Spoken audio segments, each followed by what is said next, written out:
ലക്ഷ്യം നന്നെങ്കിൽ തടസ്സങ്ങളില്ല എന്ന് മനസ്സിലുറപ്പിച്ച് ബാൻഡ് മേളം ടീം സാധ്യമാക്കാൻ മുന്നിട്ടിറങ്ങിയ കാക്കശ്ശേരി വിദ്യാവിഹാർ സെൻട്രൽ സ്കൂളിലെ അധ്യാപകർക്കും രക്ഷകർത്താക്കൾക്കും അതിനായി ആകെ വേണ്ടി വന്നത് 3 ആഴ്ച മാത്രം. ഈ മേഖലയുമായി യാതൊരുവിധ ബന്ധവുമില്ലാത്തവരാണെങ്കിലും അവരുടെ ദൃഢനിശ്ചയത്തിന് മുൻപിൽ പ്രതിബന്ധങ്ങളെല്ലാം വഴിമാറി. സാധാരണ സ്കൂളിലെ രക്ഷകർത്തൃ ദിനത്തിൽ അതിഥികളെ ആനയിക്കുന്നതിനും മറ്റും വിദ്യാർത്ഥികളുടെ ബാൻഡ് മേളം ടീമിനെയാണ് ഏൽപ്പിക്കാറ്. എന്നാൽ ഈ വർഷം ഇക്കാര്യം തങ്ങൾക്ക് തന്നെ ചെയ്താലോ എന്ന പുതു ആശയം ബാൻഡ് മേളം ഈ വർഷം അധ്യാപകരും രക്ഷകർത്താക്കളും കൂടി നടത്തുവാൻ ആലോചിച്ചത്.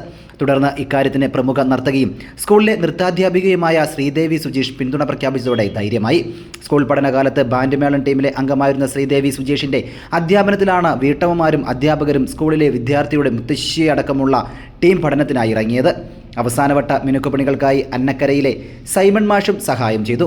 തുടർന്നാണ് രക്ഷകർത്തൃ ദിനത്തിൽ അതിഥിയായി വന്ന നാഷണൽ അവാർഡ് നേടിയ ഗായിക നഞ്ചിയമ്മയും പ്രമുഖ സിനിമാ പ്രവർത്തകരടക്കമുള്ളവരെ അതിശയിപ്പിക്കുന്ന രീതിയിൽ ടീമിൻ്റെ അരങ്ങേറ്റം നടന്നത്. തങ്ങളുടെ ഈ വിജയത്തിൽ principal Usha Nandakumar, PTA president advocate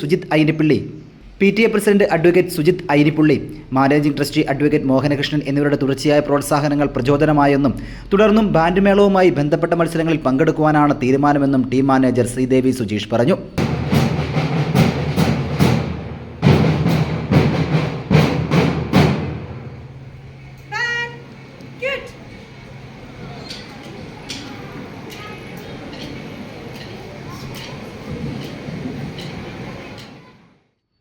news bureau, Thrissur.